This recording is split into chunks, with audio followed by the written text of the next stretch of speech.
ब्रह्ममुरारिसुरार्चितलिङ्गं निर्मलभासितशोभितलिङ्गम्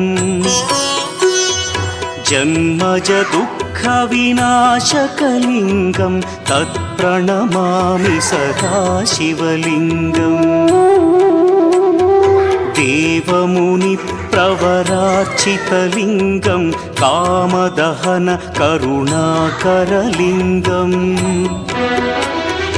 रावणदर्पविनाशकलिङ्गं तत्प्रणमामि सदा शिवलिङ्गम्